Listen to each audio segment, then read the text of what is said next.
No problem. Hello, everyone.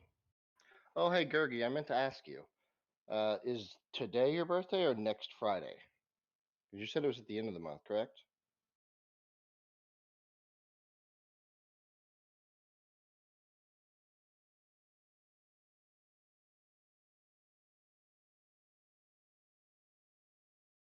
It's actually Tuesday.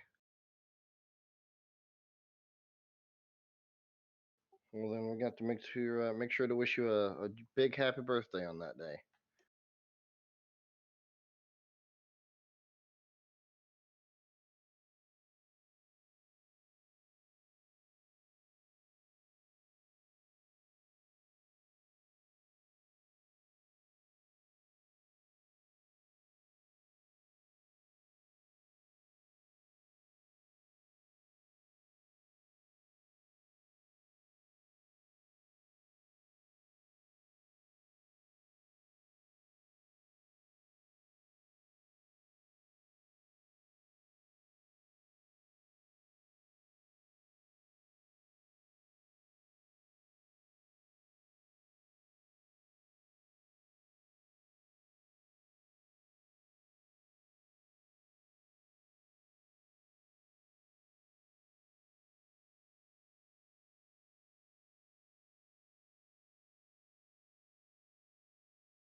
Hey people, it's Anne. Good morning. Happy Friday. Thank God it's Friday. And welcome to Reaper Pro Tips with me, Anne, and disembodied voice, Justin. Sorry for the delay. I got very poor sleep last night, and I was definitely dragging this morning. So it was running at the last minute. I also, due to, just my brain, or lack thereof, decided I wanted to paint something completely different today that I hadn't primed last night. So we'll see if the primer actually cured. And if not, then, well... Anyway, with no brain cells and no energy, this will be a very chill stream. Hopefully I won't actually fall asleep on it, though. So I hope you all are doing, having a better Friday than me. It isn't good when it holds the stream up for 10 minutes. That's just the thing. Yes, disembodied voice, Justin. No, I've had my maximum caffeine for the morning. Is when you sleep really poorly, caffeine just fries you worse anyway, Sethany, I find. It's sleep you need, so I'll probably take a power nap later this afternoon. But, yeah, 3 a.m. bedtime, that's nasty. That can really kill my sleep. Actually, anything after midnight kills my sleep. I'm such a wimp, Margaret. Hi, Ultra Squid. I haven't seen you before. But you have, like, a little cheery thing next to your... you have a Reaper thing and a cheery thing next to your name. So you must be awesome. Hey, D. Clearman. Yeah, I want to go back to bed. Let's go back to bed. No. I'm pretty sensitive to my, like how I'm feeling at any given time. I definitely have an optimal, like, frame where I like to be. And fried on caffeine and sleepy is just, like, negative. Hey, Elwindle. It's been a long time since I've seen you. Yeah, chill is nice sometimes. Well, it's going to be chill today. I haven't even decided what colors I'm using. That's how chill it's going to be. Actually, let me see if this model is even cured. The problem with my boyfriend is that the only black primer he has on hand is automotive primer, which takes forever to cure. It's like, seriously, just spring for the GW. At least it cures almost instantly, and then you can paint on it. So that is annoying, but, we deal. It's one of his few disadvantages as a boyfriend is his taste in black primer. And since I almost never use black primer, well, it usually doesn't come up. But today I decided I wanted to Zenith Prime and show you guys the shortcomings of it.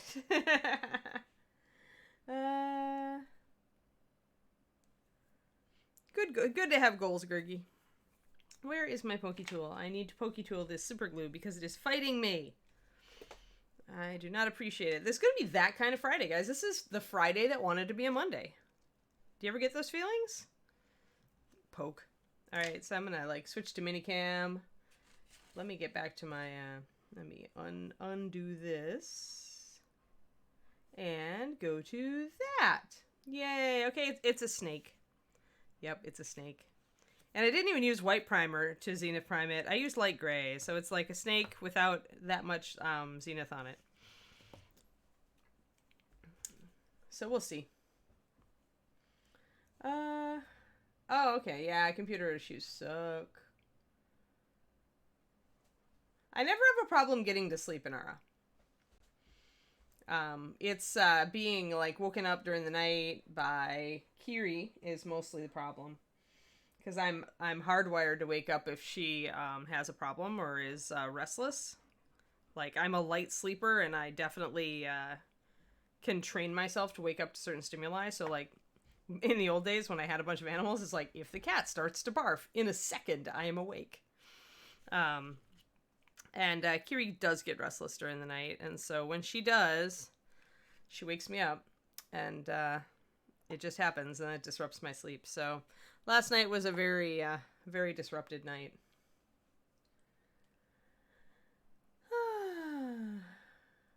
Oh, no, Gurgi. I mean, I don't... okay. If you ask me, questions about Zenith priming, I'm like, just put it on! Do I think about these things? No! Actually, I do. And the reason I think about them is that there's a fireball in her hands, and that's why she got a Zenith Prime. I mean, I actually prefer GW, but I prefer Tamaya because of the finish, because of the smooth finish, but they don't make a black, so that's why I'm stuck on the black.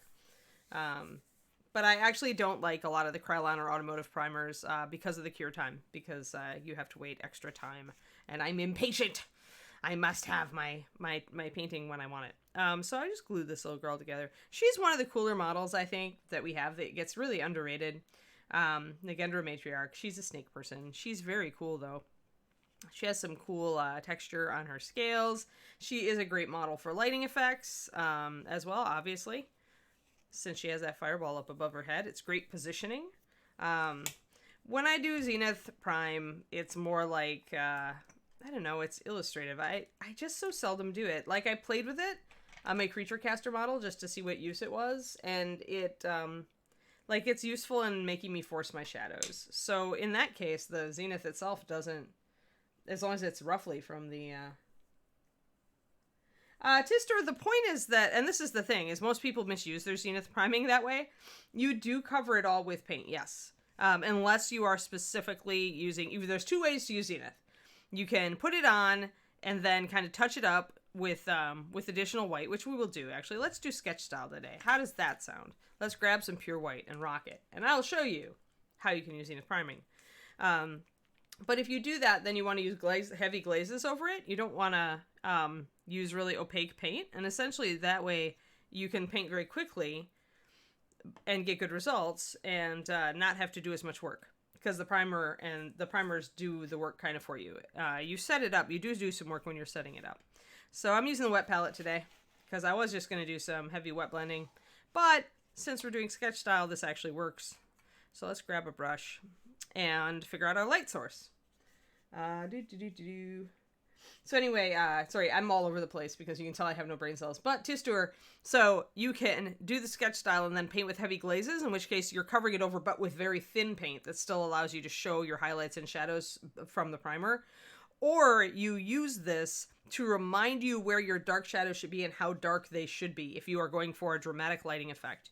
If you have trouble envisioning how light falls on a model, then you want to spray from the direction of your light source. And as you can see, I actually sprayed slightly obliquely. I didn't spray straight down. But you can see that the light, i.e. the primer, is coming from the top here because you can see where it is, right? So you're doing this if you have a problem forcing yourself to do shadows. And what you should do with this then is you should kind of wet blend or put on your base coat and shadows at the same time, because that will let you make sure that your shadows stay really dark all the places that you have black primer. And going over black primer is going to reinforce that. You can also use this in the opposite ways. If you have a problem envisioning where highlights come from, then you can use your base coat and highlight, and specifically paint your highlights over the places where you see the light paint. This is a little bit better with it if you do it with an airbrush, just because I'm going to get a miniature holder. Hold on. Because the airbrush is going to be a little smoother and less speckly. The problem with Zenith priming with a spray can is that it inevitably is rather speckly and not optimal, which is why a lot of people do sketch style. That's kind of why sketch style kind of became a thing. No, I did not remove flash from this. Oh well, tough snake person. You're going to be flashy. So the reason I don't like Zenith much is this speckly texture and just the inaccuracy of it. Let me get my camera in focus. Stay, little Naga person. There we go.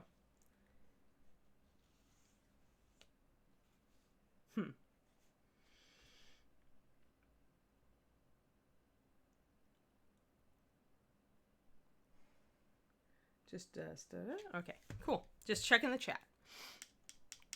All right. So what you do when you do sketch style is first you paint your light source white.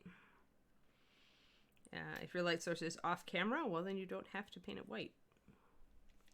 Trying to figure out where she's got flames going kind of around her hands. I really like this sculpt, actually. It's a reason I grabbed it before I left Reapers. I was like, I want to do this on stream someday. So, since we're doing a lighting effect, your light source needs to be white. Absolutely out the gate.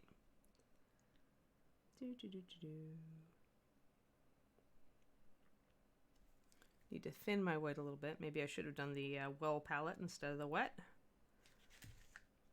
Now, the one thing I don't like about about black primer is that I really can't see details on it. So I may just paint over the hands and then go over them again with black. Because at least painting them over with white, I'm going to be able to see where the fingers are.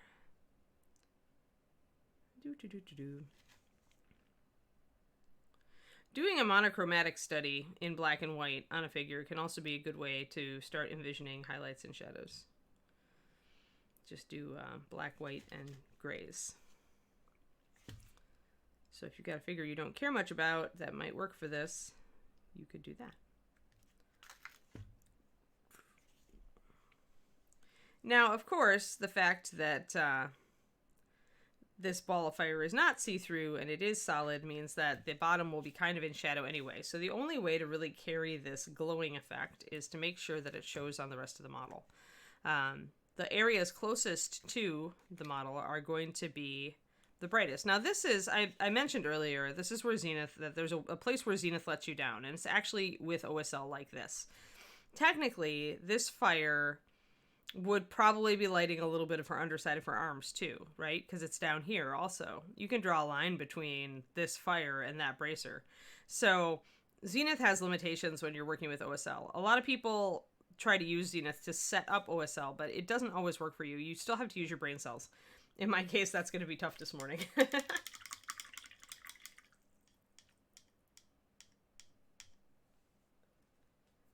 Nomadzeke, I'm not even touching scales today. Not even touching it. Don't have enough brain cells. Just doing lighting today. I have no plan for this model. I just knew I wanted to paint her today, and I wanted to talk about some OSL. I thought I might talk about how different colors of OSL light change the colors they fall on. But first, we're gonna just sketchy, and we're gonna lay this stuff out. So anything really close to the fire, it's gonna get really bright white. So all the top of her head is gonna be like super hot, as they call it. Hot light is white light. And when you're doing sketch style, you don't really. Kind of the point is to leave brush strokes. It's kind of a rough but really impactful technique. Matt DiPietro uses it a lot. And I'm just going to get here on the top of her little snout.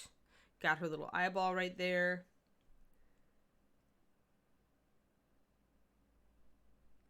Gergie, the better way to do the light falls, how the light falls, is to not do Zenith, is to just use your brain.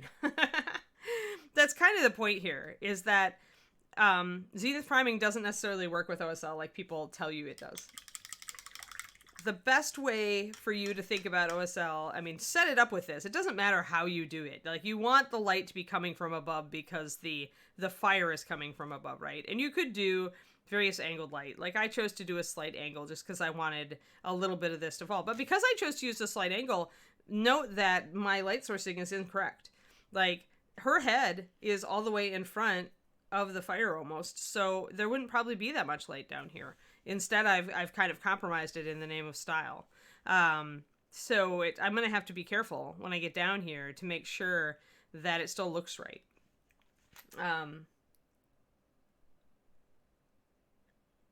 MCC, it wouldn't be useful because you'd have to have a scale of 1 to 10.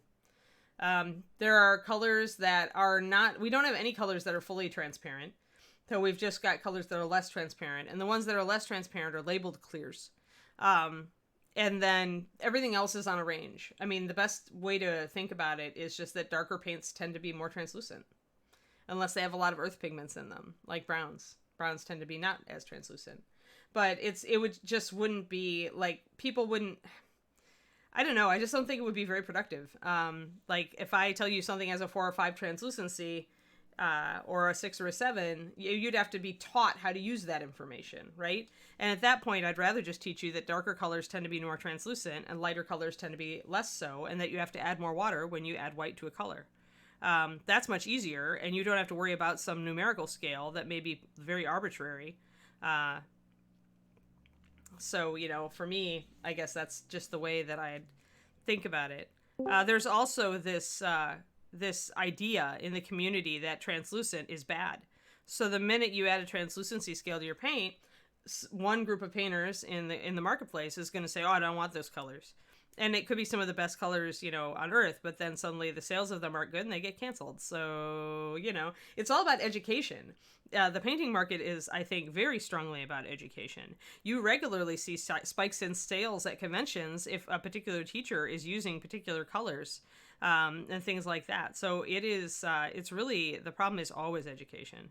So before you go and slap something on a label, you really have to think about why. What use does this do? And how much education will you have to do? Yes, Sam. Mm-hmm. I was Yeah. just wanting to let you know that I am indeed. I'm not here in the channel. I'm up in the channel above because I'm discussing something with John and Collins that came up this Sure. morning. Hey, no problem. Semi input. You have no problem. Go ahead. Have talkies. All right. Text me if there is any fires. I am still. Well, monitoring. Planer's here. Well, Planer's you here, guys so behave. Planer can step in and be Justin. Okay. You guys Rex, behave. thanks for the sub. All right. Leave you alone for now, but you behave. All right. Yes, we'll try to behave. Coobs, will it be helpful to paint by hand in grayscale? Well, actually, I find that this is almost better. You're not so much doing grayscale with sketch style. Coobs, you're just doing black and white. And then you're leaving that initial prime job to kind of give you the in-between shades where the white has gone thinner. Because you can see where I've hit the whiter highlights up on the sleeve here. And you can definitely see the difference, right? So it's yeah, I mean, I wouldn't bother with the shades of gray unless you're mixing black and white, and that is something people do. Here, let me grab my black. Where is my black? I know I've got pure black right here somewhere. There it is. Come here, snake. Smile for the camera. Oh, we have Gurgi giveaway. Gurgi away! Gurgi away! So everybody type hashtag Gurgi if you want to be in on Gurgi's giveaway. All right, there we go. I need to order more paint. So, I mean, grayscale what essentially doing a grayscale will do, Coobs, is it will take you a long time. And you may learn a lot. It could be a fun exercise, but I don't think it's necessary for OSL. Like, I think that this is just as good. Just doing black and white. And just doing it rough.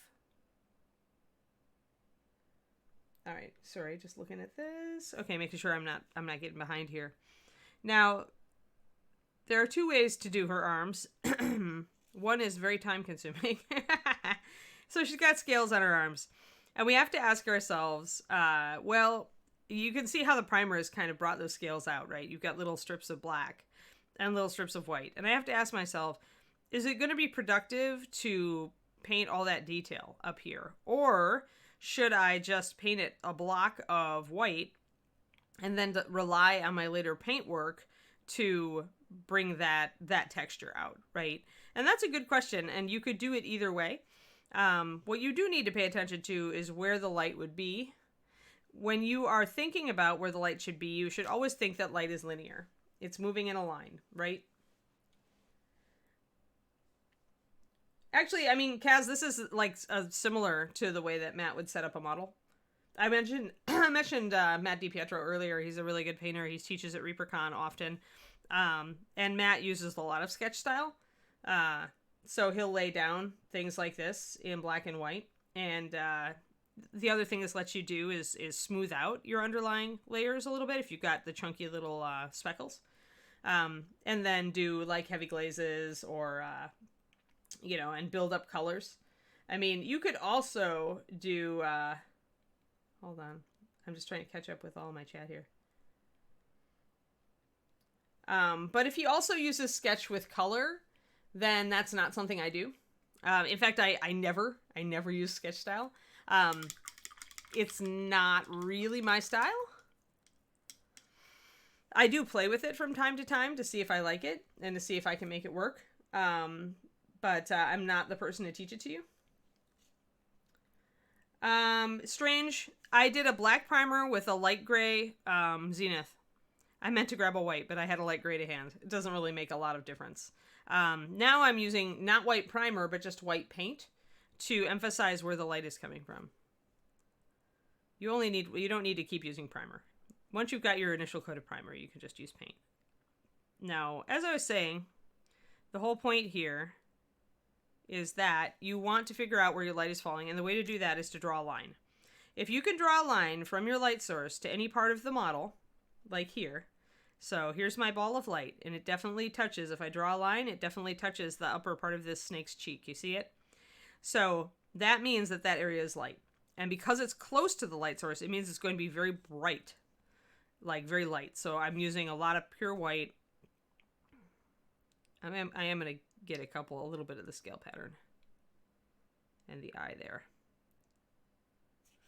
So a little bit there. So everything up close to the light source is going to be a lot lighter, a lot more toward white. And then as it falls down, it's going to get a lot dimmer. This is why I didn't mind that I actually used a light gray instead of a white for my zenith, is that lower down on the figure, you're not going to get a lot of really bright light anyway, depending on how bright this is.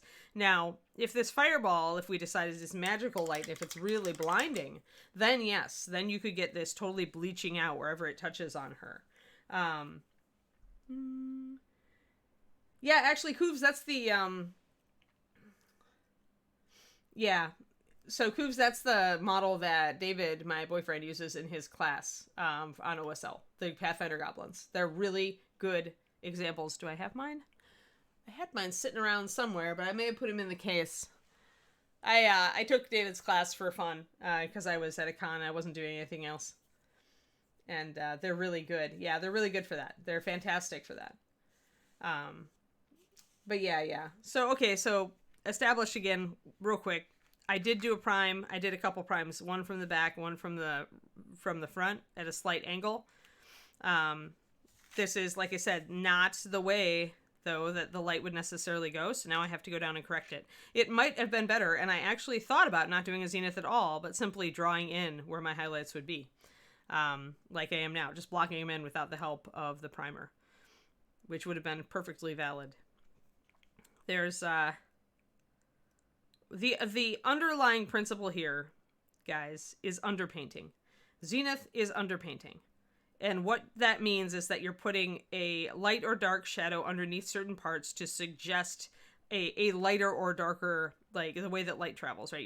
Your where your white goes, when you paint over that, at least your first coat, if you're using thinner paint, it's going to be lighter, right? So you're trying to utilize that. If you plan on covering all of this surface with opaque paint, then the only way that Zenith would ever help you is if you, at the same time you're putting that base coat on, also map in your shadows where you see the black primer, or map in your highlights where you see the white primer, so that you can utilize that directional spray to remind you of where those things are. Those are the only uses of Zenith priming. If you're going to just paint over the model with Zenith, after the first coat of paint, beyond that is not going to matter. Unless your first coat of paint is really thin. In which case you can still see your highlights and shadows. Then you can work off of that. But the tendency is for people to use the Zenith Prime, but then to just cover it like they would normally. And then you lose everything. Then you're just, as you said earlier, you've never seen the point of Zenith priming because, you just cover it over anyway. You shouldn't if you're using it correctly, but a lot of people don't use it correctly. So anywhere the light is going to fall, and this is also where Zenith has failed me because the inside of her arm here would be getting a little bit of light, and instead it was dark because the primer couldn't hit it. So Zenith is not perfect, is this lesson, guys. You still have to think about where the light is falling. The inside of this arm would be a little bit light too because underside of the, actually this whole thing would be light. This would be light, that'd be light. See, so Zenith is not perfect. Like, remember this. Zenith is only as good as your comprehension. So when it gets down to here, now the only the edge is going to be hit by the light. If I draw a line from the light source down this arm, the underside of this arm, these little bracelets are going to get hit. But the underside here behind this bracelet is not going to get hit. Only when you get down here and you have more of an angle can you draw a little bar of light going there. So draw lines in your head.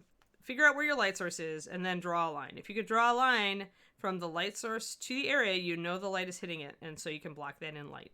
And how light you do it is based on how bright the light is and where it is in relation to the model. Hey, Gaston.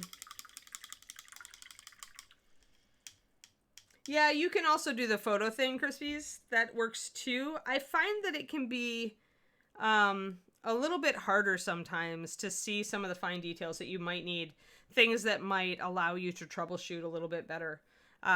but if it works, it works.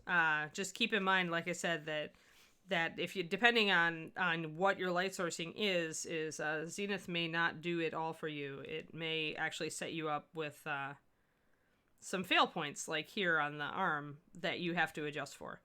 So you still have to think about how light falls. And now up here, the other thing that Zenith has done us wrong on is that these bracelets will be casting shadows, but the Zenith priming has just gone over that with white.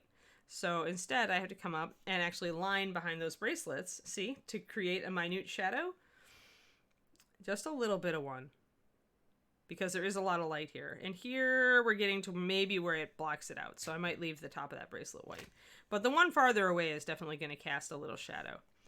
So this is like thinking about light. When you're doing OSL, you should be asking yourself, can I draw a line to this from any area of the light source? If I can draw a line to from any area of light source, then it should be lighter. If you want, one way to do this is to use kind of a paler white, like use thinned white for a lot of this. And then once you've got all your highlights like at least blocked in, then go back with a stronger white and figure out how strong your light source is. Like maybe you leave your faded white further down and you put really strong highlight here. Things like that.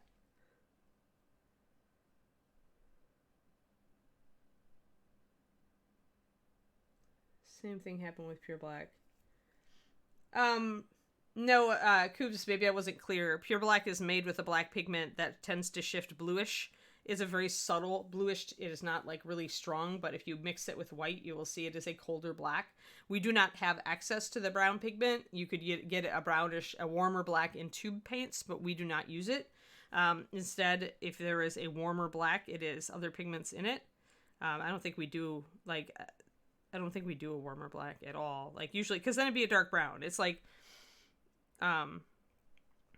we only have one black that we use. Pardon me. I need to like come in here with some black.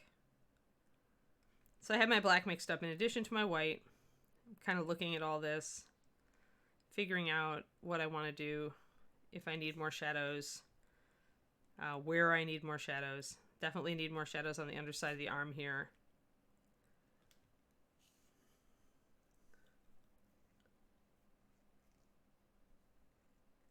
Pure Black uses our black pigment, therefore it will tend toward blue. But understand that it's not blue. It's just the way your eye sees a shift toward cool or warm. So if you look at like honed steel, one of the first metallics in our line, it will seem to have a slight bluish tint. There is no blue in it. It is just the way the black pigment functions when it's applied in, when it's mixed in that way. But that doesn't really matter in mixing. Like the shift is so slight that you want to use black, use black. It doesn't matter what I mix it with, I made plenty of dark browns with black that are warmer. But this is like an example of information that's cool, but that doesn't have any practical application for you guys in your painting. Like our black still interacts just fine with warm pigments and makes warm browns out of it. So it's like telling you this is just, I'm afraid, going to do more confusion than anything else. Same with there are so many things out there that are cool to know, but don't really affect. Let's see, I'm going to have to draw my line. When in doubt, draw your line. Grab your brush and figure out if, here, see, draw your line down the sleeve. I'm trying to figure out if I need a highlight down here or if this lower edge should not get any highlight at all. And what I'm discovering is the lower edge should not get any highlight at all because the arm completely blocks that lower edge from getting a highlight. So any highlight that may be on the lower edge of this sleeve would be reflected light from the environment, and we don't necessarily need to put that in our initial coat. We can put it in afterwards, but we don't want to confuse ourselves and think that there are actual highlights there.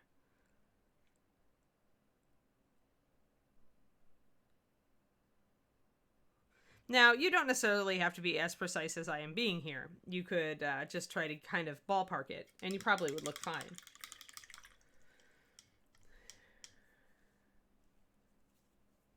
OSL color into your base color. Normally with OSL CADs, I don't do a mix. I'll glaze the color over the top of the areas. I find I get a much better result that way. When you're, especially if you're doing like orange over blue or something that really does not tend to work very well, if you try to mix those colors for transitions, you can get into trouble. And if you glaze them, you can make them work and kind of get the essence of both colors. So, I wish I had. Do I have? I don't really have an example. I'm trying to think if I have an OSL. I don't really. I haven't done any competition level models that integrated OSL. Just lighting, just strong lighting. Mostly because I'm like OSL is cool. But the models that I chose to do for high-end just never had a light source that I needed to worry about. Other than the overhead. Yeah, I sprayed today with rattle can. I never, for the record strange, I never use brush on primer, ever. The only exception being if I wanted to preserve, like, a part of the model as pure metal. And even then, I'd think about just masking that off rather than using brush on. The reason to use brush on is A, if you don't have, you don't have a rattle can. B, you want to use it in an airbrush. So then you use your brush on primer, but you're not brushing it on. C, if you are in weird weather conditions where it's like really cold or really wet, then brush on is your friend because spray primers will malfunction at times depending on the brand with atmospheric effects. Strange. OSL equals other source lighting. Other than just your normal light. Other than your ambient light. Any glowing object that is lighting the figure. So object source lighting is also what it's called. Like this fireball is a source of light. Object source lighting or other source lighting. I've heard it used both ways.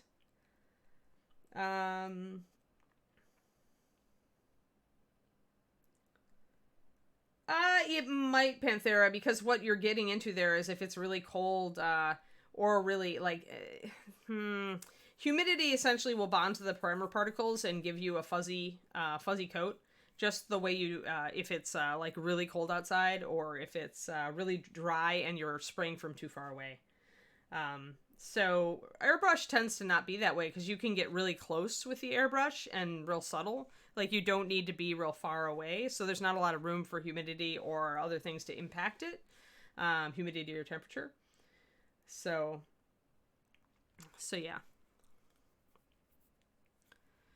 But yeah, I'm a spray can girl because I like the smoothness of the coat I get. I like that it takes a lot less time. I'm pretty much for anything that cuts down the amount of time that I spend not painting or not painting the enjoyable parts these days. So I'm trying to work better. This is interesting. So let's see where it falls off. Yeah, that's about right. So another thing you can do is figure out where the light falls off a surface. So the light is coming out and it's hitting here, but once it goes past here, it's going to be dark, right? Because the light is going this way. So it's going to not hit this surface at all. So the only light that we get down here is anything that's reflecting from the environment. So that's another thing you can use this for. I have to kind of look at this and think, am I going to get any variation in the folds? That's going to get hit with the light. That's going to get hit with the light. This is all going to get hit with the light. The shoulder might get kind of a shadow. It's hard sometimes, and sometimes you have to kind of just guess and see how it looks.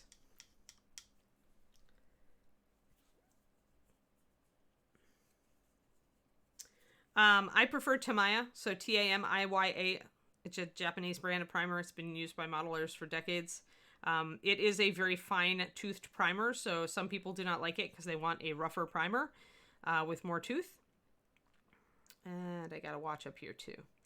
All right, so up here we got to watch because the hand is blocking the light. So we got to kind of draw a line and figure out where that light is going to start to hit. So actually, this hand is going to block the light right behind it, see? and then it's gonna kind of come out to here maybe. We'll see. So you gotta give credit to that hand for casting a shadow. This is an exercise in thinking about how the light is going to fall. Now there is enough light on either side to hit the side of this arm and keep it lit up. So we do have to figure that in, but there will be a shadow right behind the hand there. And I like Games Workshop. Privateer Press is a good stand-in. It's a rougher tooth. Some people like the Privateer Press primer because it is a finer tooth. Or, sorry, a coarser tooth, so it gives you more texture. I personally like really smooth tooth. I like texture to be suggested with my paint, not put on by my primer. But it's always whatever works for you. Let's see here. I'm just continuing to draw lines. I think that a lot of this is going to need highlights because a lot of this, the light can hit it. There we go. So if you draw a line from the fireball to all of this underside of the arm, you get a straight line. That means that's all going to be light. So this is where you have to like go where your zenithal was not capable of going. Though we do have to keep that little shadow under the hand there because that hand is again going to be darker. And we probably put a brighter light here where the muscle sticks out because that's going to be hitting more directly. So that's where your transitions and shades of gray come in, is when the light comes out, any surface that's really horizontal to it, that's really going to get a big glow hitting it, can be brighter white. And yeah, I could have gone with just shades of gray and gone up to pure white only on areas that were flat to the light source. But if I thin my white, I get a similar effect.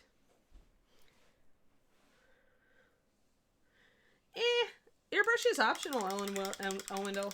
I can count on one hand the number of times I've ever used an airbrush, and I've never used it for a competition level paint job. So you don't have to use an airbrush. It's in fashion right now. And the nice thing is there are tons of people out there who are really knowledgeable, like Erin Lovejoy, who will help you learn to use it correctly on miniatures and to get great effects with it. But it is not a necessary thing. So do not feel bad if your financial situation does not allow you to, expend money in that direction. In fact, I almost think it's sometimes nice to work with a friend's airbrush if you have access. First, to get a feeling on, hey, I like this effect. Oh, this makes this so easy. Oh, I really need one of these, right? I bought one and now I don't use it. So it's like, part of it is not having an airbrush station like set up really handy though. I find that has a direct correlation. Hey, Zambies, how's it going? And Valandar. But yeah, part of whether you use your airbrush is going to be whether it's easy to use your airbrush. So do keep that in mind. It's nice if you have a place where you can set up your airbrush and keep it set up so that you always just have to turn on the compressor and go.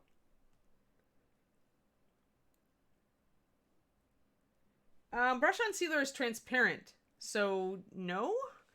I guess if you mixed black paint into your brush on sealer, you could do that. And then if you mixed a little bit of white paint into your brush on sealer, you could shoot it through an airbrush. But it's not a primer, right? So Zero, I don't know why you wouldn't just use black and white paint at that point.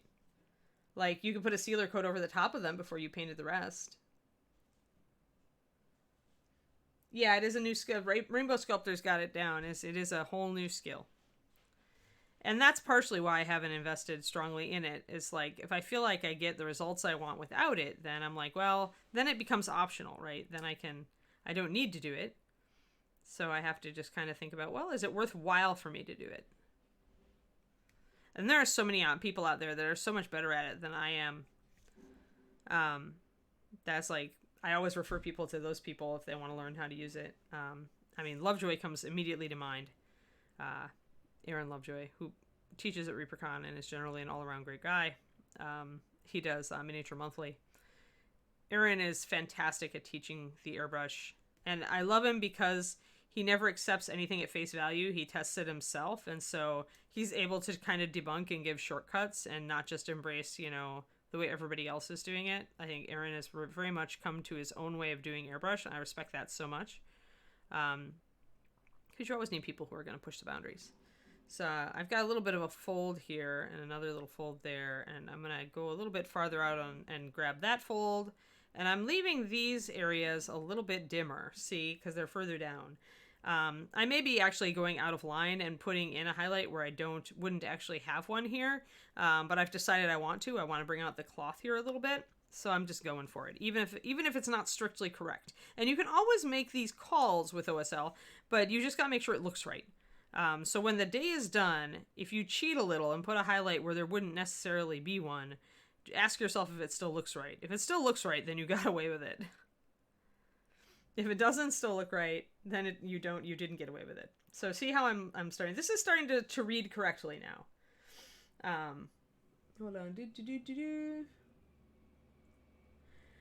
Small details on models are brushwork, Dogfather. Even if you ask Erin, who does airbrushing like every day, Erin Lovejoy will tell you that the airbrush is never a replacement for brush. It will get to a point where you can go no smaller, and you must use brushwork. Small detail work on models is always done with a brush.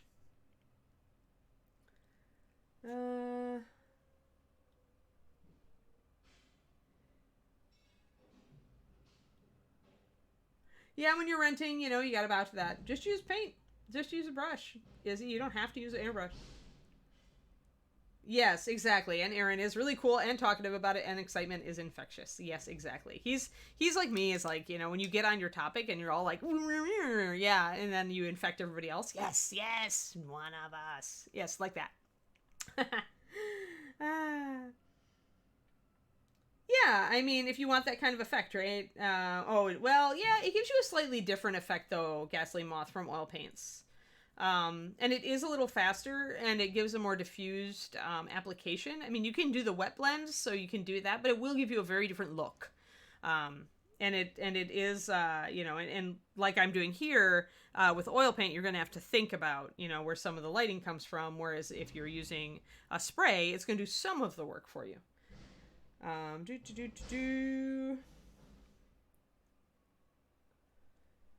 Yeah, but at least Bandar, right? You know how to use it, right? Because that's the beauty of you've got it in your toolbox now, right? So that is the advantage. Taking a class at a con can be a great way, once cons are back, to get your feet wet with airbrushing, and at least add that tool to your toolbox and then assess whether it's the tool for you.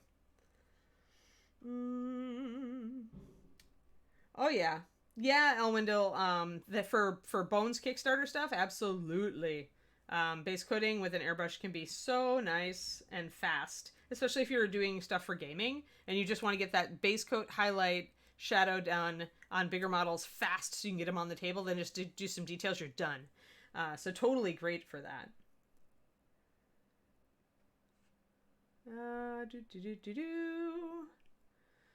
That's fine, Bearded Goblin. You can be late. Up, have fun.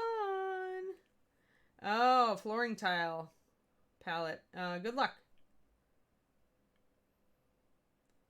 Yeah, that can be hard because the paint dries so fast on flooring tiles. Yeah, that's true, Gergie. It is a better, more environmentally friendly for sure. NMMs. Oh boy, Jesus Cristo. Light sourcing. You have to nail your lighting. You don't have to get your blending perfect, but you have to nail your lighting for NMM to look like metal. Go back and maybe look. I'm trying to think of what my most recent NMM video on Reaper was. Do you guys remember? Maybe the Rocky one? Rocky the little dragon. So like, Jesus, here you go. Here's Rocky. We did metal on his NMM on his chest here. His little treasure chest. So what you have to do is you have to nail where your light sourcing is. You have to nail where your highlights and shadows are. That's the number one thing you need to do with NMM. If you do that, it doesn't matter if your blending is crappy, it will still somewhat look like metal. But if you do not nail your light sources, you can blend all you want and it's still going to look like rock or something that isn't metal. Bring your top highlight up to white also. That's a hard one where I really need to like have a whole stream on how to do NMM, and I've done that before, so do take a look at some of our past Reaper Pro Tips streams. I'm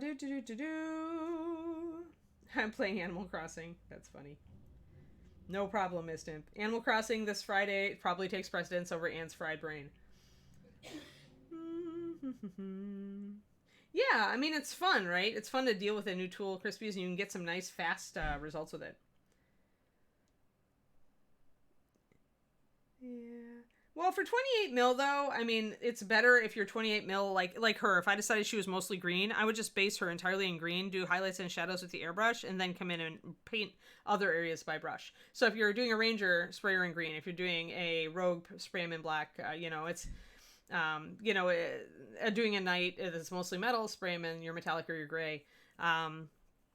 So you can do 28, but there really isn't. When you get that small, I find airbrush is not as useful.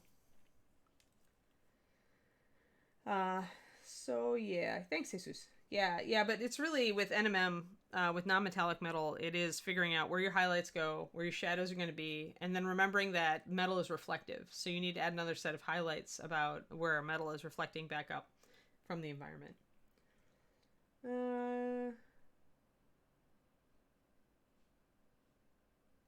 Yeah, that's a good tip, D. Clerman. Any practice like that is useful. Grabbing more white here. I probably have made that a little bit too light down here. This is where we get to the law of light diffusion, right? Where as light travels away from the surface, from the source, it's gonna get it's an inverse square, right? Mathophile isn't here to tell us the actual technical terms since I messed it up last time. But anyway, the further away you get from a light source, the more faded out your light is going to get. So the fact that I have highlighted the edge of this cloth up so high sends the visual message that this light is super bright and it hasn't diffused at all when it gets down here. That's not really what I want to do. So I'm going to actually grab some black, mix it with some white, and knock that down a little bit so that I can maintain the impression that this is actually a little bit dimmer and it's going to be fading out as it goes lower. Now I'm going to just paint with that gray. I'm going to paint over these little scales as well. I'm going to essentially now I'm just using this gray to kind of smooth out some of these areas. And again, I got to draw a line, see what I got here. So there's going to be a heavy shadow under that cloth.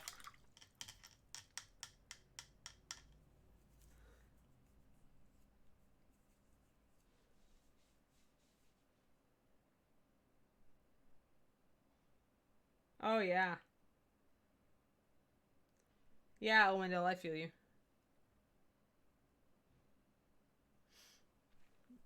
Hold on. I gotta get up here. Strange.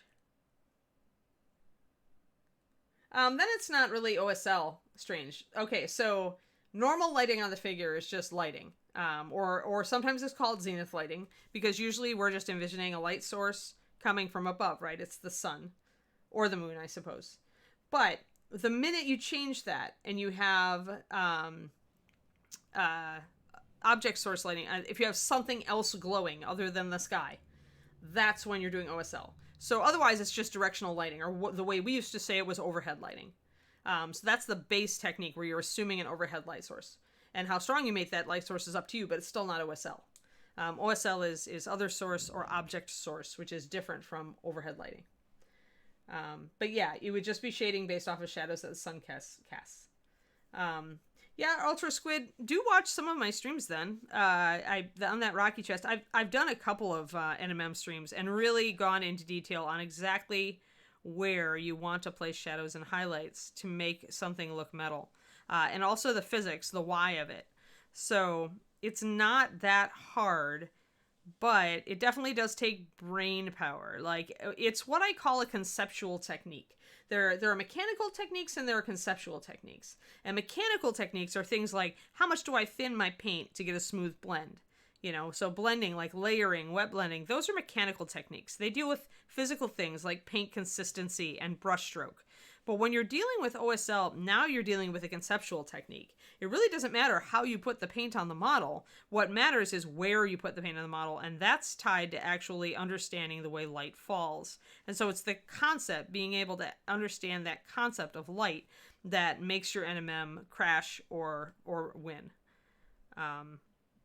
So it's that sort of thing. So an exercise like this, where you've got a definite light source and you're trying to imagine how the light is falling and where it's falling, this can be really useful to you on your road toward doing non-metallic metal, because it's making you think about what the light is hitting and how strong it is when it does so. And that also is something you use in NMM. So doing an object source lighting like this can be really useful to you. So I'm gonna fade my color, my paint out a little bit. I might come back and strengthen some of these shadows, depends. But right now I'm just trying to get it to read right. It has to read correctly. I think I may have taken these a little bit too light.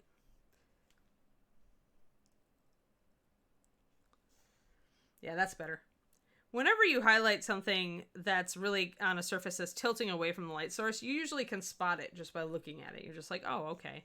Like, I don't want this highlight. I don't want that highlight. Now, when I add colors here, I'm going to be able to differentiate different parts of these. You know, it's not just going to be all black down here. It have some color, but it's going to be dark color. And maybe some reflection. So that we haven't even gotten to reflections yet. Right now, it's purely, but you want to look at it like it's a black and white photo. And if you can really see that the light is falling, then you know you're doing a good job. Here, I probably need to go a little darker. But this is a great exercise for this sort of thing. Let me just catch up on chat. Other source lighting is other source than the sun. Remember that. If it's just zenith highlighting or overhead lighting if it's coming from the sun.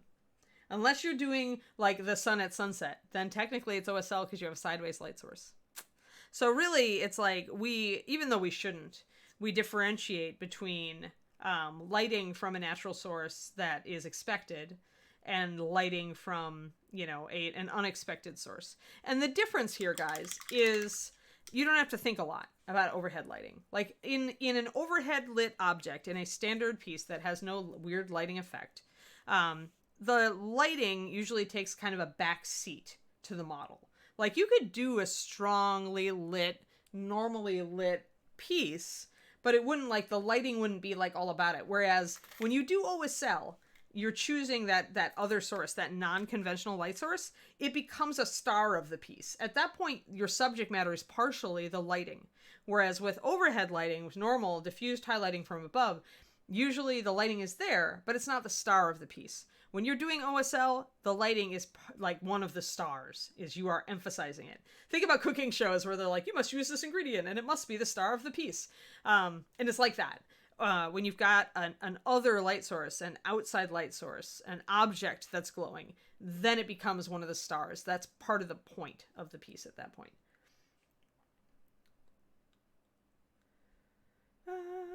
You're not a noob scroll knight, you just haven't tried it yet. I mean, like I said, they're conceptual techniques and they take some thinking. So, I mean, no fault of not doing it. I mean, try it when you feel like it. If you try it when you don't feel like it, you're definitely not going to get it. So wait until you've got a piece that you're excited about, that you really feel like, oh, I could try NMM on this. Then do it. Non-metallic metal, Strange. Non-metallic metal. Yes, and it is older than the metallic paint technique. I mean, technically, no, they're probably about the same because it wasn't metallic, but they'd actually use like inlaid gold on manuscripts and stuff like that, like gold sheeting. So I guess that metallic paints have been around for a while. But yeah, even in like the old Dutch masters used to use NMM.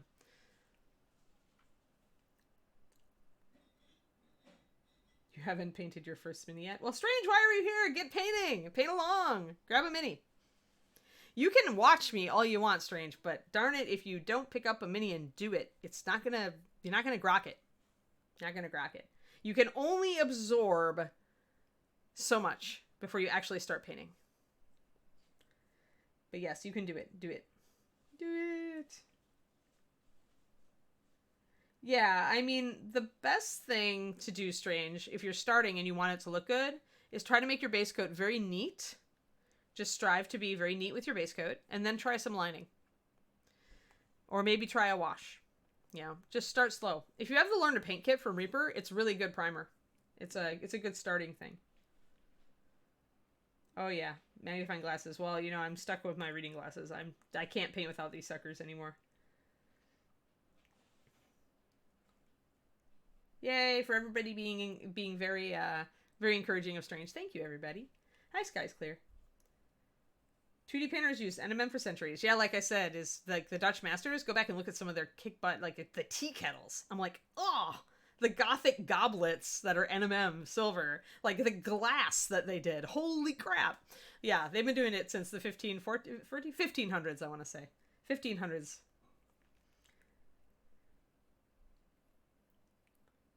Paint, paint, paint. You guys are funny.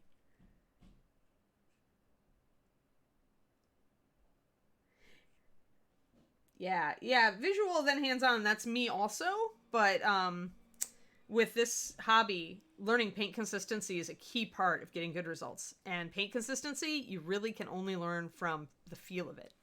So you can definitely learn like to keep ratios in mind and keep paint consistency and the effect that you want to get in mind, but then you got to do it. Alrighty. Do. All right, just doing this. Oh yeah, thanks Astro Squee for the kick. My Patreon is patreon.com/paintingbig. And actually, I finished filming a video yesterday, so I have to get it up for you guys today. It's on smooth skin tones. I do the face on a 54mm. Tattoos on minis. I did one of those for the Patreon recently too. Yes. Keep your first minis. What Miss Imp says. Keep your first mini, no matter how bad it is, because a year from now, you're going to look back at that and say, holy crap, I got so much better. Skeleton Archer is a good way to learn washes. Strange. Skeletons are one of the easiest things to paint. But you can do whatever you like. Thank you for the exclamation point Anne's Patreon. Yes. I'm sad because I don't have any of my really first minis. They were too long ago. The best I can do is a mini that is currently 25 years old. I have a Chaos Hound from my first Mordheim warband. And he is dry brushed, but he does have tiger stripes. So he is cool that way. All right, down here, let's do some tail. Let's see, we got to draw a line from the light source and see what part of the tail is going to get hit. And actually, it's only this back part of the tail. So what I should do, because her back is blocking it, so what I should do is grab my black and do a strong, heavy shadow on the inside and pull it out. Let me see. Let me get some thinned black a little bit.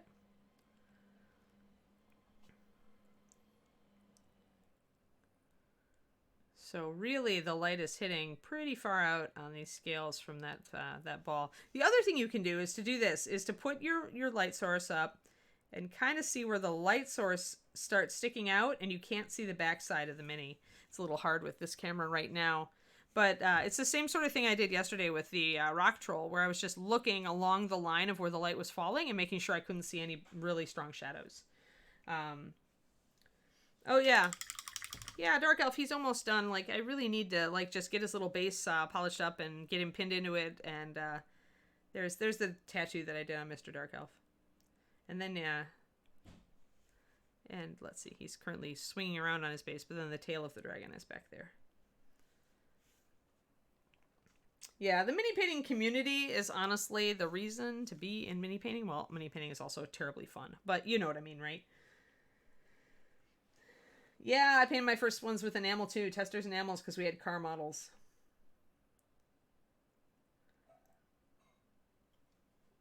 Well, thank you, Trauma. Yeah. Yeah, so when I paint for myself or paint for fun, something that, this is a bust from Hera Models that I just, he's an elf bust, but I painted him as a dark elf. I really wanted to play with the skin tones, and he's got two different, like, he's got a bulgy eye, a really wide open eye, and then a more normal eye. So he's a great, he's meant to be a teaching model, because that's why they call it an academic bust. But I really wanted to do tattoo also on him, so when I paint for myself, and I'm not just on an hour-and-a-half stream, then I do some stuff that's a little better, I think. Although I do like Rock Troll a lot. Of all the Reaper minis that I've painted on this stream, Rock Troll is going to be one of my faves. All right, so got to kind of draw a line visually to where that light's going to start, and it's going to start there. And it's not going to be very wide, right? Because the light is going to fall off the side of the snake scales. I'm blocking this in really strong, but I'm going to take it down a bit. I really just want to like kind of nail where my light source is. Then I can blend it in and get it darker.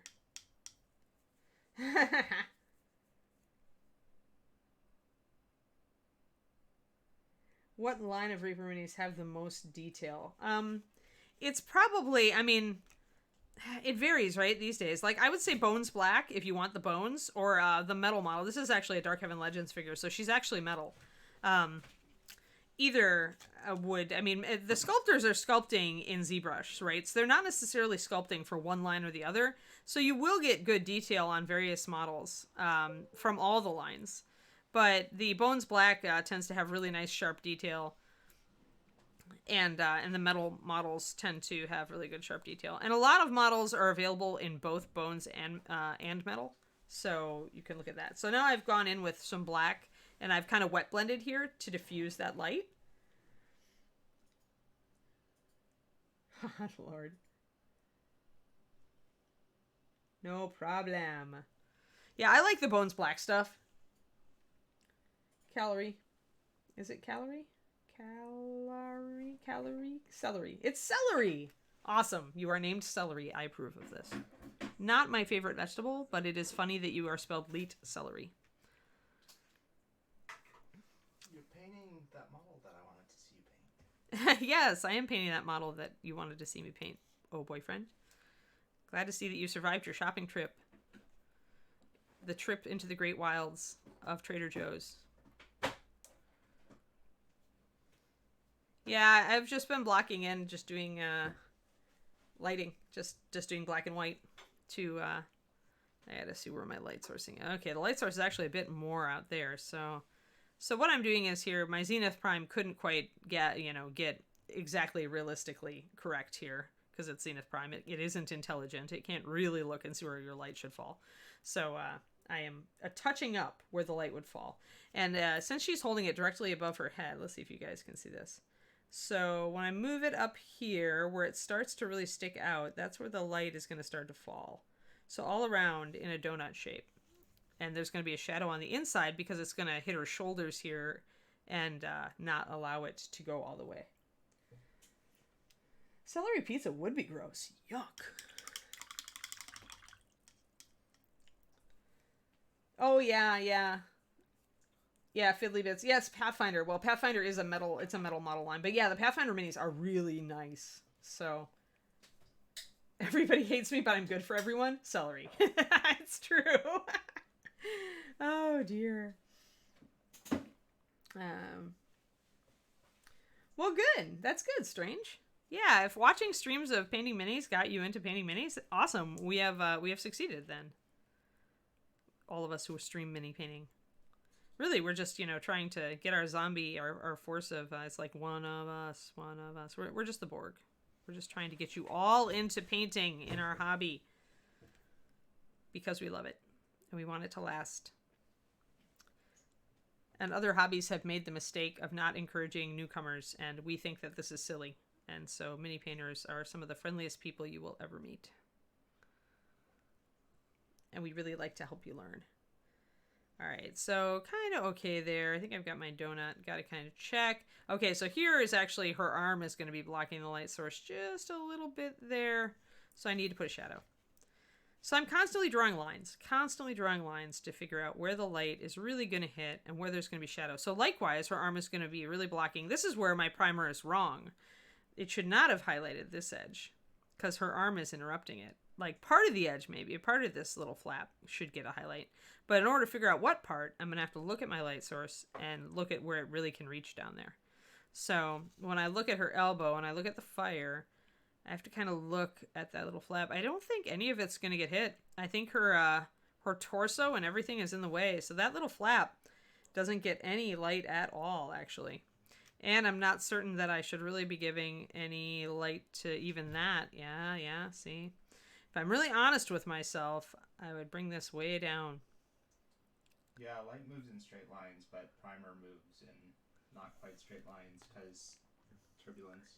Yes, exactly. So that's what we've been doing on this model. I Zenith primed it super fast. and then have been correcting it using the way light would actually move. So it's not quite it's sketch style. I guess it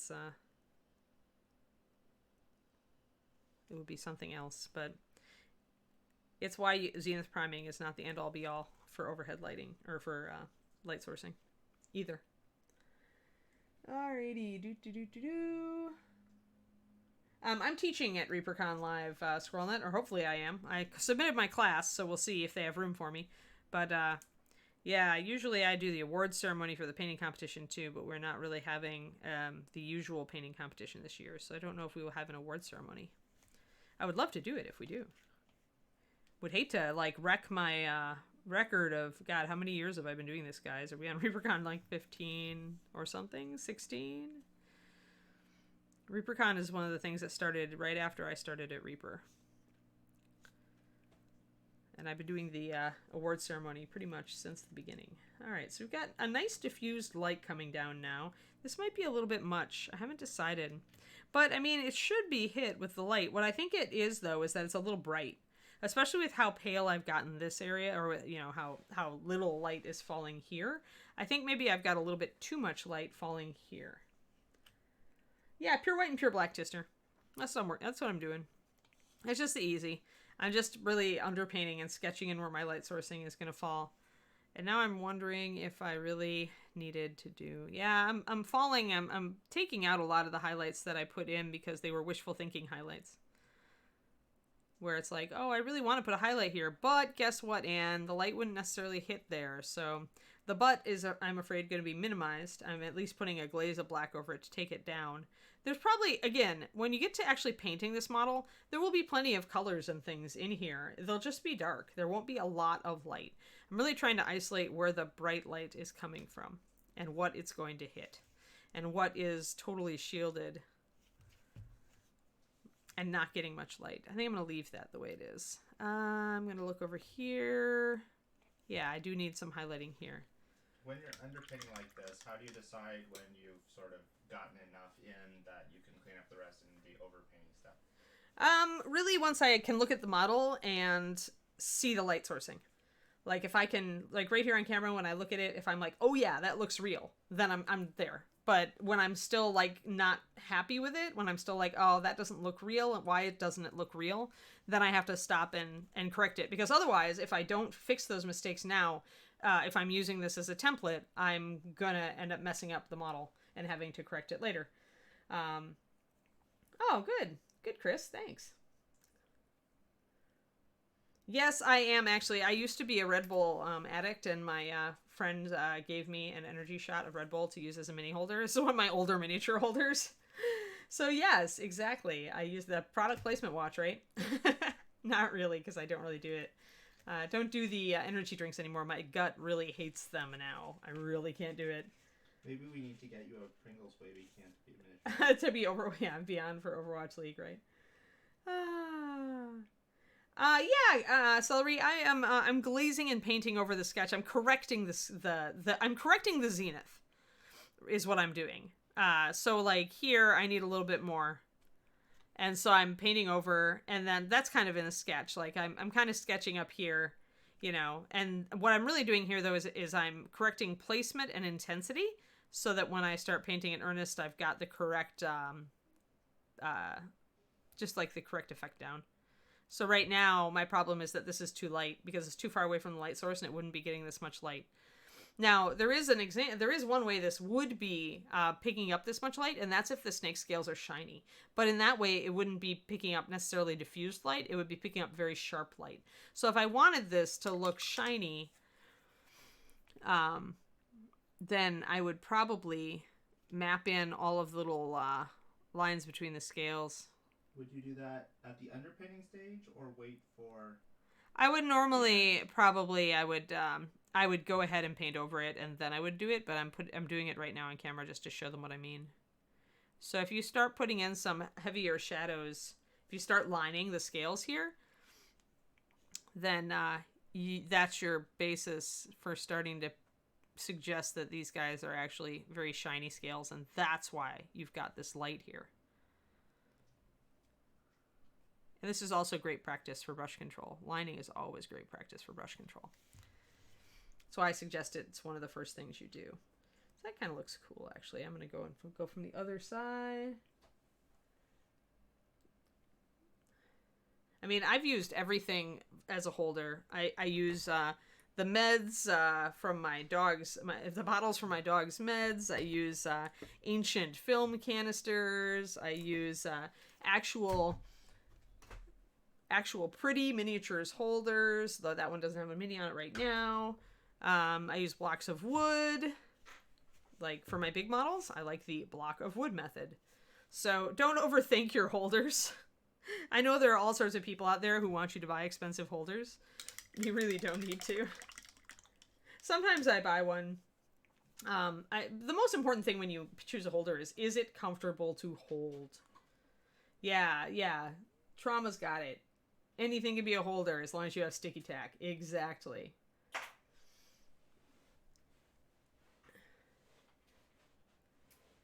Oh boy. Sometimes in office supply stores, I just order it on Amazon. I order blue tack. I've also just had here. Where's my blue tack? Here it is. So depending on if you want sticky or not, blue tack is Amazonable. And then the other thing that people use is mounting putty, which is a white putty. And that is a bit stronger, but also less initially tacky. So they both have their uses, and just figure out what you want. The really tacky ones can get a little goopy and be hard to pull off your figure.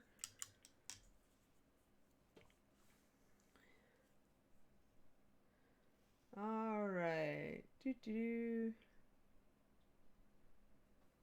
Yeah, the cups idea is good. It's only when you're dealing with metal models, sometimes you want a little bit more weight on your holder.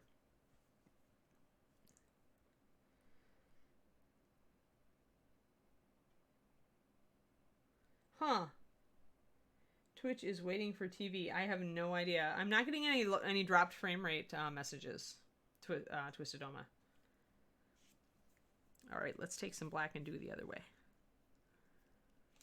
So yeah, so now we want to come at it from this other direction up. I'm not making a very good tip on my brush. There we go. Always make a very good tip on your brush before you try lining.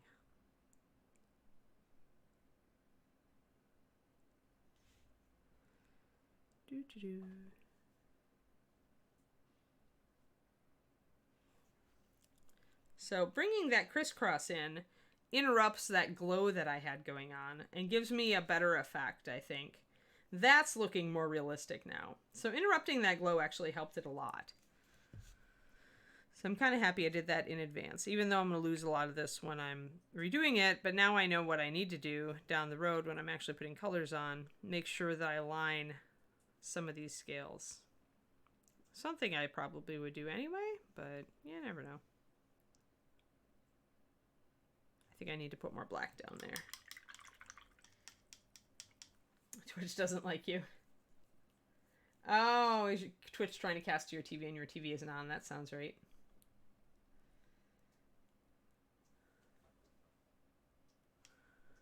Alrighty, gonna thin down some more black and gonna kind of block in. Oh wow, it's 10:50 already. I've spent a lot of time making this light look correct. But it's a good exercise. Since I'm not intuitive about light yet, I have to stop and think about it. I can't, sometimes I have to really look at something before I catch a lighting mistake. So for me, doing a project like this for you guys on stream is very useful. Because it lets me work on that. This is where I say, you know, you can think about it all you want, but doing it is really how you internalize things with miniature painting. And I also am not a learn by doing kind of person. I'm a visual learner first. So for me, sometimes it's hard to get me to jump in and just do it and practice it. But practice really does. Eventually, practice is the only way to get better in this hobby. You can only watch so many videos before you have to jump in and get a feel for something.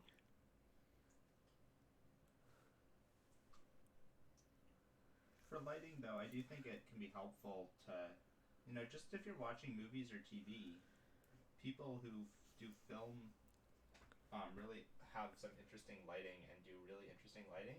So sometimes I like to study what they're doing and how the light's working in the film, because I think that can be a really good source of inspiration and just sort of understanding. You have now outlined exactly how I learned non-metallic metal. I learned NMM by watching Lord of the Rings. Like I got it to click in my head by watching Lord of the Rings, because there's so many good metal surfaces in that trilogy, and there's also nice overhead light sourcing. So essentially, it let me really understand how to think about the way light moves on metal. You'll also find yourself in traffic staring at car bumpers a lot, but you know, at least you're not road raging when you're doing that. All right, so I kind of think now I'm thinking I'm looking much more real. Actually, this is starting to like make me happy. So I'm gonna actually thin down this and block this fabric out a little bit darker. It's okay to leave just a tiny bit of light there. There'll be some reflected light, but as far as the actual, like what we're doing right now, actual colored light source. So if I'm gonna paint this thing blue or green or orange or whatever, like where I have blocked it in is where that light source is going to be. I actually didn't do the tail here, but as far as looking at her from this angle, this is pretty real as far as where it's going to be. Yeah, don't try to learn gold from The Hobbit because it'll drive you crazy. You'll be as crazy as Thorin by the end of it. Couldn't hear what David just said. David said you're not projecting enough, love. He likes to watch movies for it. Like practice is good, but if you're really wanting to like think about how light falls on stuff, watch movies that have awesome lighting effects. Because filmmakers concentrate on this stuff all the time when they're trying to evoke a movie. Pay a lot of attention to how they light things, and so they create all sorts of interesting lighting situations. I have actually a whole folder of screenshots I've saved from various like movies and TV shows I've streamed that I just thought, hey, the light is really interesting in this scene. I'm going to take some screenshots to remember. So I try to study that and learn from that and use that in my painting. Hopefully he was more projecting more. We have to get pretend you're in theater, darling. Yay, sample paint. Happy Friday, Painting Critics. Okay, so Elwindle heard you, but apparently you were probably just a little bit low, so anybody with the volume not turned up real loud couldn't hear you. Yes, hence the reference to Lord of the Rings. Yeah, I love, actually the other thing I learned from Lord of the Rings is how to highlight faces. Just go and watch the Shards of Narsil scene with Arwen and Boromir and Aragorn. And look at, because that is a diffused overhead light. It is the light source that we use a lot in mini painting before we try to get clever. And so for that, like face highlighting really got my face highlighting much better. Oh, you have headphones on so you could hear him. Yeah, no background noise, right? Yep. Yeah, unfortunately, since we changed the date of the con, he's got long-standing family stuff on that day, so Justin hasn't been able to make it. Justin from Secret Weapon hasn't been able to make it for a couple years. But yes, another great book is Color and Light by James Gurney. It's a wonderful book. Every mini painter should own it, even if you don't understand half of it when you first get it. Ah, yeah, I could see that if you have hearing issues. Yeah, the headphones would really help you isolate sounds better. Great idea. Awesome.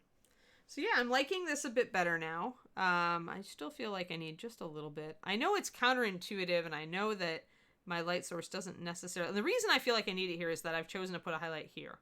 And so if there's a highlight here, then I should need a highlight like somewhere. But what that tells me is probably this highlight is incorrect. So now I have to like think about it and go, all right, well, does it work? And am I just going to fudge it? Because remember, you can take artistic license with some of this. You can put a tiny little highlight somewhere, even though it's not strictly accurate, just to get a good effect. You can make that artistic license call. I will not tell on you. I do it myself. Because sometimes we have to understand that the sculptors will be sad if we don't highlight parts of their miniatures because they spent time sculpting that. So, yeah, no. Got to keep that in mind. Must make sculptors from crying. It must keep them from crying. Must make them happy. So they keep sculpting awesome minis. Yeah, all right. I'm okay with that. I'm actually okay with that. So now we have our light sourcing set up. Yeah, I'm thinking, Inara, that I will actually. I've been wanting to paint this mini. I like her a lot. I'm not sure what kind of pattern I might want to do on the scales. It seems silly to do a snake and not do a pattern, but it's much easier to show the lighting when you don't do a pattern. So I may set it up for, I may just set her scales up in green to start with, and then go in and do a pattern after I have my lighting figured out. You may have to do a very subtle pattern where it's like a slightly different shade of light green and dark green so that the lighting is stronger than the pattern. I was thinking green and brown. I think I could pull that off. Because the browns you can warm up with the yellow. I'm thinking I'm going to go orange yellow with the light. Maybe like an olivey brown, maybe. Yeah, maybe. We'll see. Or just make sure they're similar values. Yeah, I was thinking similar values and just green and brown. Yep. Yeah, exactly. Yes, indeedy. Yes, it's almost time to wrap this and call it a paint. Time to actually paint, right? David is lucky. He's sitting here painting because he has the day off, guys. Like, this is just unfair. Well, I spent a vacation day. You did spend a vacation day. I can't hate you for it. Spend vacation days. You are. Alrighty. There are lovely snakes out there. I think I still have a reptiles book with lots of snakes and lizards, and I bought it specifically for this sort of thing. Yeah. Yes, they're an oops. Sorry, if somebody's asking about the sample paints, they're almost always a one-off. It's usually a mistake where you read the wrong line of formula on the sheet and you put the wrong pigment in, or you put the wrong amount of pigment in, and then you can't walk it back. Like, some colors you can walk back, other colors you really just can't. And so what we do then is just choose to add more pigment to it to make it a pretty color, and then we put it out as a sample if it's not already a pretty color. Sometimes it already is. Yes, oops, more berries. Oops, more samples. It always happens. Yeah, there was a Gurgi away. Have we done that yet? Hey, Justin, are you here? He is not. I'm going to text him. He is still in the other channel talking about things and stuff. Or I could pop into the other channel and yell at him. I'll text him and see if he's watching his phone. Justin, ready to end stream. Aha! Are you there? Yes, I am. Woohoo! I was just texting you. Yeah, I was watching the stream. I noticed that you had set it down. Also, Yeah. I like this Red Bull can that you use. I like this Red Bull can. Oh, yeah. Do you like the holder Red here. Bull can miniature holder? Do I have to use this more often because you guys think it's funny? I mean, I did used to be into Red Bull, but now it rots my guts, so I can't have it anymore. So sadly, it's misadvertising. I don't actually drink Red Bull anymore. But back when I started at Reaper, they would, when they bought stuff for the fridge and they asked me what I wanted, it was always sugar-free Red Bull. But if you're from Red Bull and you're watching, reach out to me. Product placement. But yeah, no, this thing looks great. It's interesting watching it come together while not actually listening. Yeah. I'm trying to guess what you're talking about. Oh, yeah. Well, it's just pretty much mapping out lighting to make it look right today, right? And then once I get it to look right, then I can start glazing and putting colors over the top while keep making sure, for me, it's that I always am timid with my shadows. So to start with a black primer, I make myself force myself. Wherever there's a black shadow, I keep a very dark shadow. So it helps me to force myself to be more dramatic with my light sourcing. Because otherwise I tend to go, from old habits, I have a hard time pushing myself to do really dark shadows. But I like the way it looks. So I'm trying to, work with that. This helps me because I can always say, oh, if it's black, it's going to be really dark. And that's it. That sort of thing. Oh, and are we doing a Gurgi giveaway? Yes, we are. All right. Are we going to do that now? For 4 names, yes. Yay! All right, everybody, hashtag Gurgi. Usually they're $10 gift cards, strange. And then there was a paint set, but I think we gave it away. Well, no, I think it's every week. Every week it's a paint set. Wow, Gurgi. Totally, cred. That's awesome. Hey, and Tabletop Minions just came in. Darn it, Tabletop Minions. We actually are right at the end of our stream. But thank you for rating us. Hi, everybody. New people, I'm Anne. I work for Reaper Miniatures. I made their Master Series paint line, and now I paint on stream and show people how to paint. I've been a long time staff painter for Reaper and also award-winning miniature painter. So, right, what we did today, anyway, so if you want to go back and catch the VOD or catch our YouTube channel, all this stuff gets ported over to YouTube. Reaper Miniatures. But we were doing light sourcing. So essentially what I want to suggest is this fireball. We're doing a little snake girl here, Nagendra. And what I wanted to suggest was that the light source was this glowing ball of fire. And next week we'll be painting her in colors. But to set it up, I wanted to make sure that my light was correct. And so I started out with just a black and an overspray of white, and I went in with white and I corrected it essentially until when I looked at it, I felt like I could see the light falling very realistically. So now that I've got this all mapped in, now I can come back next week and start adding colors and stuff over the top of this and still use this as a guide while I'm applying my paint for where my highlights and shadows could be. So definitely go back to catch it. I start out just with a Zenith Prime, which is a black and then an overspray of a lighter color. In this case, I grabbed light gray instead of white. Most people use white. But yeah, then otherwise everything else is thinned pure white and thinned pure black. And I'm just pretty much building up and fixing the placement and explaining how I look at how the light travels to the model and how it hits various surfaces.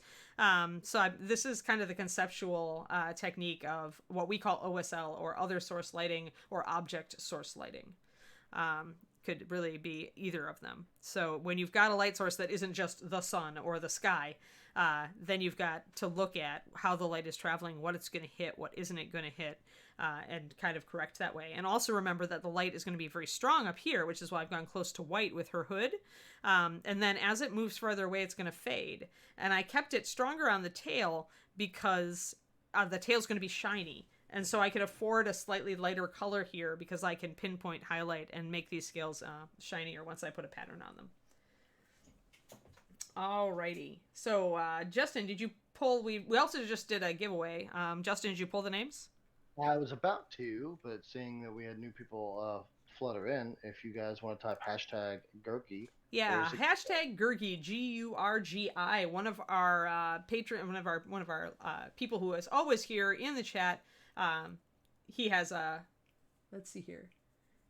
He has a birthday this month, and so he is giving away stuff every Friday. And it's 1 Reaper paint kit and 3 $10 gift certificates. So we get 4 winners. So Gurgi is awesome, and definitely do your hashtag Gurgi. You can see it in the chat if you want to know the spelling. But yeah, you're new, but that doesn't mean you can't enter. But yeah, so $10 Reaper gift certificates and a Reaper paint set, the starter paint set actually. So it's an 11 color paint set of colors that I picked out to be a good sample of the paint from our line. And yes, heart for Gurgi, absolutely. So welcome everybody. I'm sorry you got in at the end of the stream. I hope you'll come back sometime. I stream every weekday for Reaper at 11:30 a.m. Central Time. And it's Reaper Miniatures Twitch. Are you going to be streaming on your own channel this afternoon? I am not. I'm not, because Friday and lack of brain cells. But I do also do my own channel, Twitch, which is Painting Big, which is also my Patreon. So twitch.tv/paintingbig. You can go give me a follow if you want. I do my own projects on there. On Reaper stuff, I'm always working with Reaper models, but sometimes on my own stream, I do bigger stuff or busts, all that kind of thing. So, yeah. Fantastic. All right. Everybody got their Gurgi in? Thank you, Gurgi, for linking to my Patreon. Actually, hold on just one sec. Uh-oh, technical difficulties. Oh, no. I realized that although it is necessary, there's an issue when we do get raids that come in and they get stymied because if they were not following, then they can't talk. Oh, right. So we need to give them a certain amount of time. Correct. I'm gonna go in and try to remove that particular. Well, you can do that. I can continue to kind of figure out what I'm doing here on the snake, because there's other parts of the snake to paint. We didn't do any of the front pretty much, so I will just kind of look at. So I'm gonna raise up my camera so I can show you guys better what I'm doing here. My sleeping dog over there in the corner. Just ignore her. All right. So light source is up above. So anything that you can see, the light source kind of touch or hover over, you're going to get a highlight, right? So I can see that the light source is hitting the hood because I can see the light source right next to it.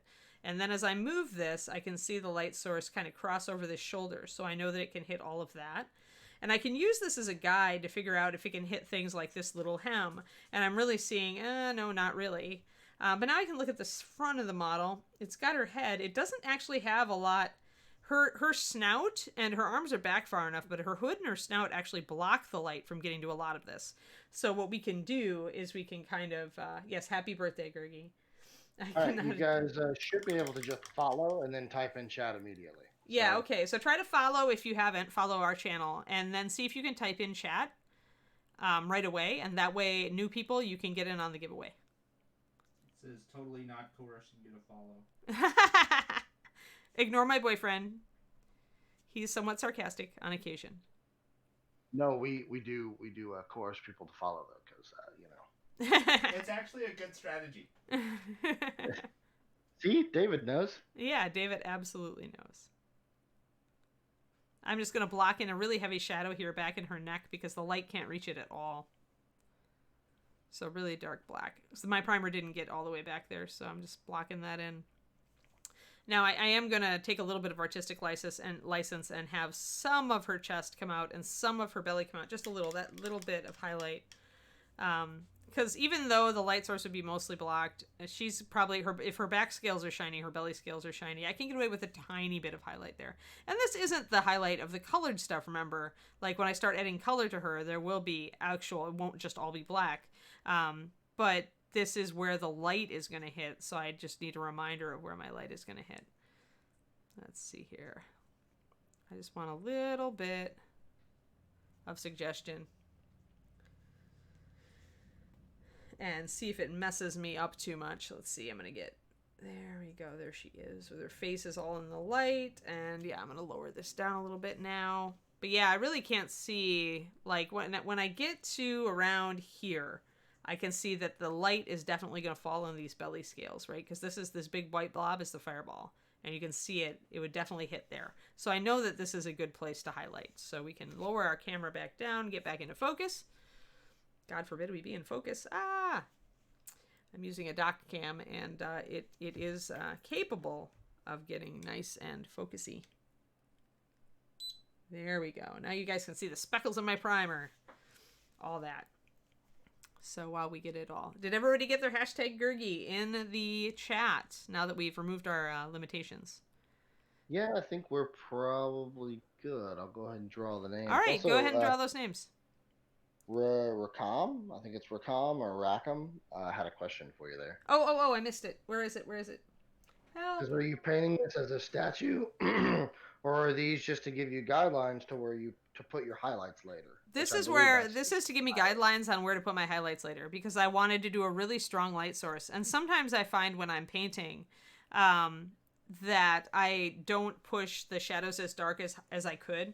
And so I wanted a dramatic light source here. So I wanted to essentially understand where the light source is actually falling. And so I'm taking some time to mark out the areas that need to be really light and need to be like the color of the light source too, right? Because the snake isn't going to be the same color as the light source. So by blocking these areas in, now when I make this light source, like say yellow-orange, now I know that all of these little areas that I've highlighted should have that yellow-orange light on them.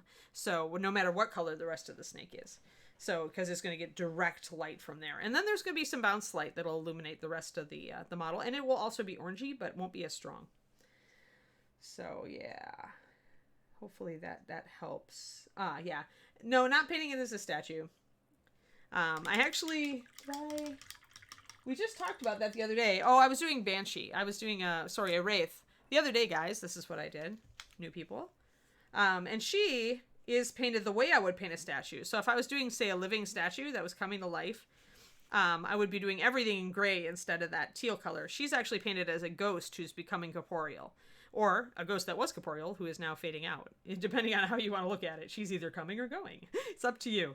But so if I were painting this one as a statue, I'd still maybe, I guess if it's a statue holding like a brazier of coals or something, that I would still break it out this way. But yeah, when it got down to the actual painting, then I would be doing a lot of her in the gray stone and maybe only making her come to life up top. But yeah, that's a different sort of technique. I definitely have a lighting effect still on this one where she's kind of glowing onto the stones that she's standing on. But yeah. But yeah, this snake lady I'm going to make being alive. All right. Well, I have a name to send. Okay, go ahead, and then I'll answer your question, Vanya, about my camera. All right, so our winners are, now remember, 3 of you are going to get a $10 gift certificate. I don't know what 3. It's going to be up to the people doing the gifts actually being given out. And then 1 of you will receive a paint set. So our winners are nomadzeke, Yay, nomadzeke. IggySpellscale, moonglumsminis, Oh, moonglums. and Brozard. Brozard. Congrats, everybody. Super congrats. Vanya, I use an IPEVO. It's a VZX, I think. It's a document camera. I love it. I did some research because we started using an older document camera at Reaper while I was still living out in Texas. And I decided I would do some research. So it is and I think it's a VZX. So it's that. And it's teal. And it's very cute. And I love that it can get so dang close and in focus. Like, I do have to definitely make sure it's not focusing on the background. But, like, I can zoom in. It's got a manual zoom on it. So I can show you guys just exactly how ugly my blending is here. There. See my sketchy paint? Because you're doing a sketch. I am doing Sketch, I right? am doing a value sketch, yes. But yeah, so you can get this close. Which means that I can, do stuff and you can actually see my brush strokes and my paint consistency, which for me is really important. So I love the quality I get on this camera. I love that I've got the zoom and fixed focus settings like right there, right at my left hand, so that I can constantly be adjusting if I want to, so that you guys can understand what I'm doing better. That's really important for me.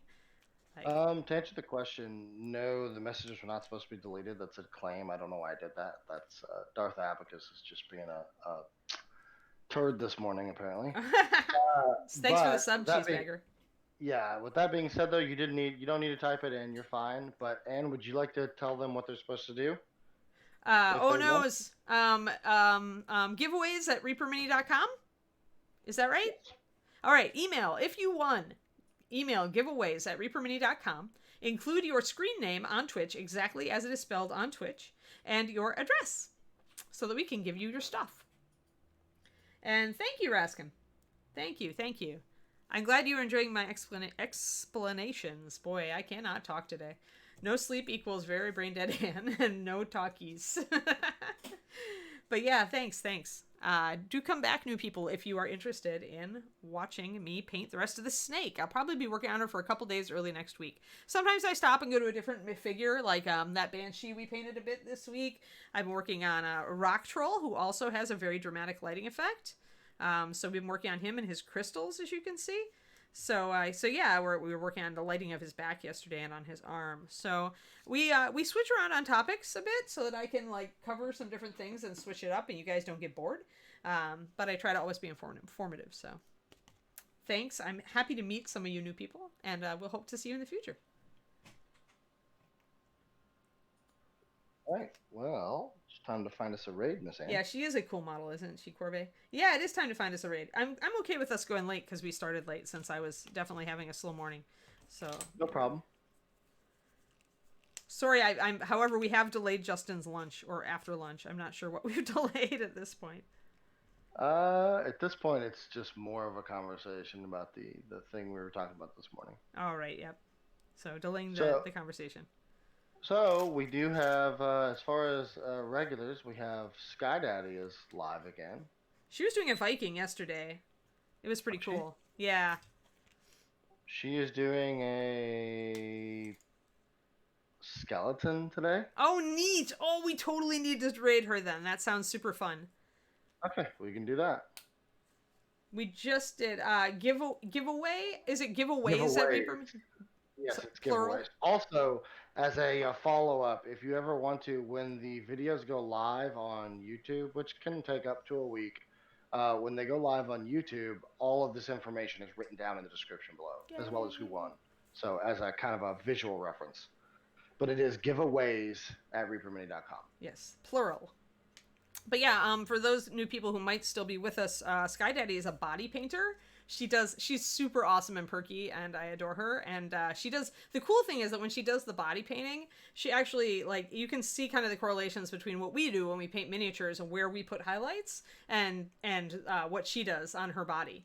So it's really cool. She does all sorts of cool stuff. I'm excited. Now I have to go over and look at what how the skeleton is coming out. Alrighty, guys. Thank you very much for the stream. Have a fantastic weekend. We will be back on a Monday at 11:30 a.m. Central, and I will try to be more timely. Hopefully, I get more sleep this weekend. All right. Have a great one. I'll miss you all. Have fun, and we'll talk to you later. Also, real quick, folks, we have Reaper Land. If you enjoyed this, we have Reaper Land at 3 o'clock today Central, which is in about an hour and 45 minutes. And then after that, we have a Bones 5 live update. So stay tuned for that to get your Bones 5 live information. I believe we're doing a highlight on Bobby Jackson, the sculptor, today. Whether or not that actually happens, we'll see, because we got to get people called in and situated. But there will be an update. And then shortly after that, we have Reaper Errant, which is our Reaper concentric artist attended D&D session hosted by Nightheart Gaming. So we have a full night. If you guys have nothing to do on this Friday night, hang out with us until 10 o'clock. You'll hear my voice a lot, which can only get grating, so much. But thank you guys very much for coming out. You're awesome. And spread the Reaper love and keep being awesome. That's important too. See you guys.